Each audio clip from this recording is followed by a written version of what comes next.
Yes. So, all right. Today we're going to be talking about the French Revolution. Since this is a very large topic.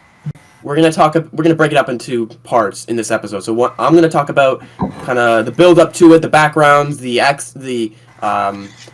first acts of rebellion, kind of like the first revolution that First occurred. revolution. And then Cole will talk about the second half and We'll both share our 2 cents about whatever. what was it called? The Reign of Terror, stuff like that. Do you have Reign of Terror? Yeah. All right. So Reign of Terror. I'm going to I'm going to read. I wrote an essay. I'm going to read it off.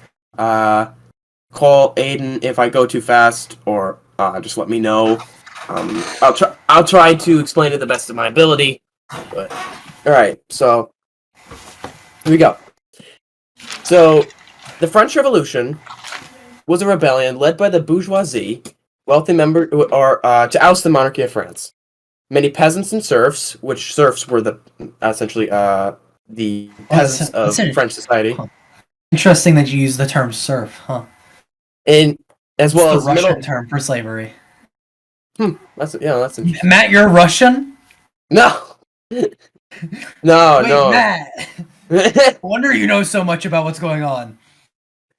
He's a little too German, though. He's a little too German. Let's be real. And Matt is way too German to have any sort of liking for Russia. Yeah, not after what happened last time. I was gonna say, it's my theory that every single German hates every single Russian. Just because of after Stalingrad, they just, Yeah. No, well, they hated each other at Stalingrad. That's the only reason why so many people died, is because they just hated each other so much. Yeah. Basically, and then Hitler and Stalin created the biggest rivalry between two nations in the history of the world. I was actually wrong in that that's actually second behind Britain and France. Obviously, that's the largest rivalry in history. My apologies to everybody who's offended by my comments. Yeah, essentially. All right. So let's go. Many peasants and serfs, as well as middle-class members, were growing tired of the feudal system that had been in place since the Middle Ages. Wealthy merchants, manufacturers, and professionals desired recognition to enter political positions, while the serfs, which were the peasants of French society, wanted social reform. At the time, peasants were limited to the rights of ownership of their land due to the Middle Age social and political system that still framed the societal norms. Furthermore, new developments in standards of living and education were growing with the introduction of new social theologies. However, the construct of feudalism continued to deter reform. So essentially, this France still inherited this old system of like political and social system, while also growing in like theology and different improvements in different like technology, stuff like that. So it was an imbalance social and political wise. I have a question. Yeah. Do you talk about the 7 Years' War at all throughout this? No. Oh, because your history teacher taught me that the 7 Years' War was one of the biggest causes of the French Revolution. Because France lost and because they had to keep raising taxes. Oh yes, yeah, that's true. No, yes, I do. Because the French Revolution. No, you can go ahead. If you talk about it, go ahead. The 7 Years' War and the French and Indian War. They're the same thing. Created debt. Yeah, the same thing. Created debts and expenses for the French, and with inflation that was occurring, they taxed the middle class, which I will go into that later. Bourgeoisie. And as a result, the bourgeoisie, supported by the peasantry, led a revolt against the S2E3 regime to overthrow the monarchy to establish a modernized republic. And side note, the S2E3 regime was a political and social system of France from the Middle Ages to the Revolution in 1789. It was divided. Romanovs? Is that like the Romanovs kind of? Is that like the name of the dynasty? Like pretty much. It was also called the Parisian social construct. Parisians were the inhabitants of Paris. And this social system was divided into 3 estates. The first estate, which was the clergy, the second estate, which was the nobility, and the third estate was pretty much everyone else, essentially. And correct me on this, Cole. Was the third estate did that include both the bourgeoisie as well as the peasantry? That's first. Okay. I have the numbers for how many people were in each class. If you want me to read those off, just for a comparison. Yeah. Unless you have it. So no, yeah, you got it. The clergy was only made up of 100,000 people. They came with important privileges, and they only had about 10% of the land of France. The second estate, which was the noblemen and women, was about 400,000 people, so about 500,000 combined between the two of them. And they owned 25% of the land, and they had of France, and they had hunting rights, and they were allowed to tax peasants for their profit, and gave them honorific privileges. But everybody else, the commoners, 25 million people. Compared to the other two classes, or 25 million in total, 24.5 million came from the third estate. They got 65% of the land, and they had really no privileges compared to that. I'll leave that back to you. I'll push it back over to you. But I just figured that so you could get a comparison of how much larger the third estate is from everybody else. Yeah. The Era of Enlightenment, as would be called, introduced new concepts to the educated class regarding societal systems that threatened the Ancien regime. Masonic lodges, agricultural societies, and reading rooms were significant societies of thought that challenged the political system of France. So in these groups, new ideas were emerging that were used as concepts to improve the social and political system of France. In addition, the improvement in standards of living and mortality rate created issues regarding advancements in food production to accommodate the growing population. And talk about more about this. The economy of France at this time was already a huge issue. Inflation, debt, and a boom of population increase created a lot of expenses that France was barely able to keep up with. They also in France, its population was the largest in Europe with 26 million. This turned out to be a major problem as the country was already burdened with heavy expenditures caused by the past wars of the 18th century. In response, the monarchy decided to tax the nobles and educated class to compensate for their losses. Other countries attempted this, including the Sugar and Stamp Acts imposed on the American colonists by the British. The aristocracy of France particularly responded in a similar way to the Americans through revolution. Later, I'm going to compare the French the kind of concepts that kickstarted the French Revolution, as well as the American Revolution, and I have a tab open for the Declaration of Independence, and I could read some parts from that if you want me to. From the U.S. or both are French? From the U.S. I can read parts from the Declaration of Independence. So, acts of rebellion. So I'm going to talk about how it broke off into more. We're going to talk more about the specifics of the revolution. 2 years before the revolution would officially begin, the Controller General of Finances in France, Charles Alexander du Calonne, rallied the noblemen representatives of the bourgeoisie in February of 1787 to consider reforms on taxation. They agreed to increase taxes on the privileged class to eliminate the budget deficit, which engendered backlash from the States General, representing the clergy, aristocracy, and the third estate. The Estates General was pretty much the legislative body of France, and if I'm wrong on that, you can correct me. But what part? Wait, which estate? Estates General. Oh, okay. Um, I have that it was representatives from all three estates. Yeah. 1/4 came from the first, 1/4 came from the second, and 1/2 came from the third. Mhm. Yeah. Sorry for interrupting. Very good. Okay. Uh, the aristocratic bodies of the Parliament were unsuccessful in their efforts to divert taxation in May of 1788. Um, However, Louis XVI decided to reconvene the Estates General on May 5th, 1789, after unrest in numerous places in France. He also decided to grant freedom of the press, which created criticism towards the monarchy and advocated for construction of the state. So, if I went too fast on that, I'll kind of do a little go back a I little think you're on good. that. Okay. Uh, what really kickstarted the revolution was when the States General reconvened at Versailles. They were immediately faced with an issue of voting procedures. How many votes should each state get? The first and second estates wanted to vote by estate rather than vote by head, which would have given the third estate the majority.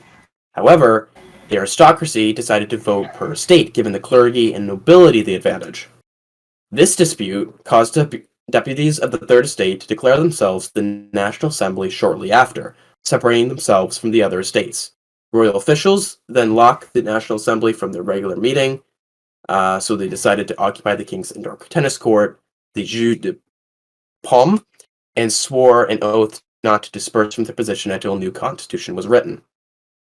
The king conceded and ordered the entire assembly into the National Constituent Assembly on July 9th, 1789.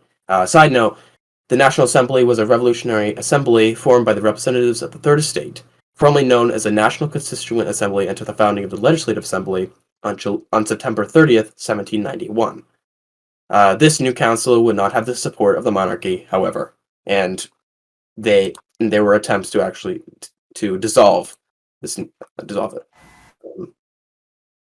All right, and so due to the neglect of a lack of food for the peasantry or the Parisians in particular, which were the inhabitants of France, the fear of the privileged class overthrowing the third estate, many rebelled, known as the Great Fear of July, and subsequently caused peasants to rise against their lords. In order to satisfy this rebellion, the National Assembly decided to decree the abolition of the feudal regime of the tithe on August 4th, 1789. On the 26th, the Assembly introduced the Declaration of Rights of Man and of Citizen, which proclaimed liberty, equality, and the right to rebel against oppression. King Louis failed to authorize the decrees of the declaration, which engendered another rebellion. The rebellions forced the royal family back to Paris from Versailles, where they were conjuring up a new constitution. And what I think would be interesting to compare is Declaration of Rights of Man and of Citizen, as well as Declaration of Independence from the American Revolution. So Cole, do you want to go into the other half? Second revolution of France? Yeah. Yes, you can take it from here. And So- actually, could you do you have any more specifics on the Declaration of Man and of Citizen? The Declarations of Rights of Man? Yeah, I have the Declaration of Rights of Man. Let's see. Here's the thing I wrote down. Provided the rights of every man and made them equal, the question of how much power the king would retain went unanswered. And then this led to the storming of the Bastille. So, about 7,000 women marched to Versailles and protested and killed royal bodyguards. The church was unable to give money and to feed the poor, and children couldn't be fed. The royal family was forced to leave. And they fled outside of the country, where I think, if I remember correctly, they went to Prussia. Because they either went to Prussia or Austria, but they were immediately returned. They were told they cannot come in here. They were asking for help. Where the Declaration of Filnitz was signed in 1791, which stated that Austria and Prussia would get involved in France under certain circumstances. And this backfired as Austria and Prussia would fight against the Queen and King eventually to overthrow them and help in France. If the royal family was touched, Then Prussia also threatened the people that they would take Paris, but obviously they never did that. So the Second Revolution, the storming of the Bastille, where the women march because they were unfed, and the royal family was just spending time in the palace at Versailles, just partying all day instead. An interesting fact, going back to the economic status, 50% of the taxes that were paid went to interest, 25% went to military, 6% went to whatever happened at Versailles, only 19% of taxes went back to the people in buying anything for what happened within the society. So when the people overthrew the king, which is what they end up doing, they get rid of the king, they get rid of the great Marie Antoinette that everybody loved so much. That's sarcasm, they hated her. So they end up cutting off King Louis XVI's head. And this was different at the time. It wasn't, the democracy is just becoming a new thing almost at this time. And Maximilien Robespierre becomes the new leader of France through this revolution. And one of the first things he does is he says that all unmarried young men were subject to the draft, which was not a very good choice by him. Robespierre takes anybody who criticizes his government, considers him soft, any radicalists, he sends them to the guillotine, even though, let's be honest, he sounds like a radicalist. So, eventually, he, what's it called? The other political leaders, his helpers, I guess, his side people, he realized that they're unsure of who's next, because it's almost like the Great Purge. You don't know who's gonna get. This is almost the first Great Purge, where he just gets rid of anybody who whether they're accused of criticizing him or if they didn't actually criticize him, they're killed anyway. Anybody with any sort of power is killed. So it's almost believed that they're not sure who's next. Now, it didn't go the way that happened in Russia, though. The other political leaders ended up cutting off Robespierre's head. He was then executed for his treason, I think is what they called it. Treason for killing other people with power. But the Directory took over, which was the middle class. It was just middle class, which I wrote down was the original revolutionist, still with the original ideals of the revolution, almost getting rid of this reign of terror that it was called. Sorry. Yes, go ahead. What could you who committed the reign of terror? Robespierre. And Robespierre. And who were his following? But who followed him? Yes. Nobody. That's why it was the Reign of Terror. He didn't get much support. The idea was that he was preserving the revolution by getting rid of those who disagreed. And obviously all the peasants are uneducated. They actually don't know what's going on for the most part.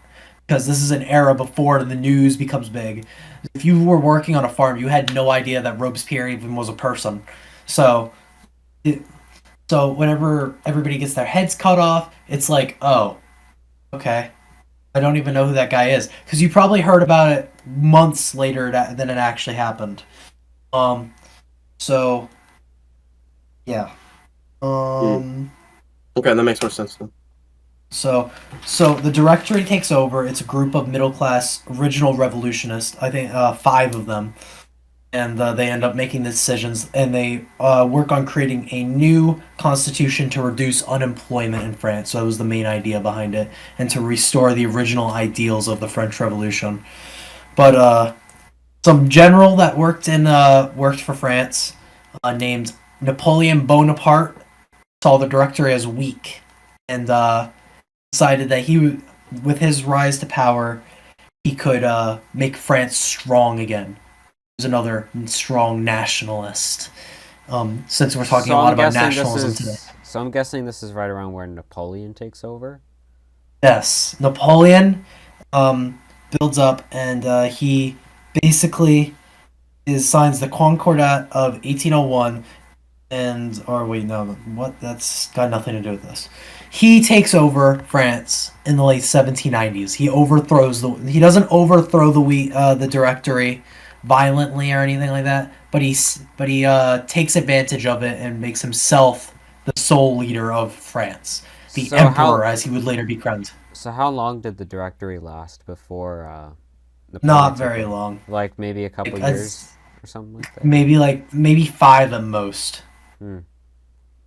Let me see. Let me see what year Robespierre died. Because I know what year because Napoleon takes over right before the 1800s. Robespierre is killed in 94, and Napoleon is over in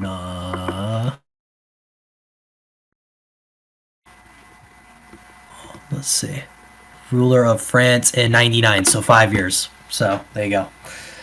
The Directory lasted for about 5 years. Napoleon takes over, and do you think I should stop it there, and then yeah, we come back and then next, because this is already running really long. So yeah, when next week when we'll talk about Napoleon, what he did to revolutionize France, and the Napoleonic Wars. We'll touch on those. So that's it for us. The outro stuff by people. Thank you for watching. We'll be back next week with the Napoleonic Wars. I think about that for a second. Bye. Are we done waving? All right. Are we good?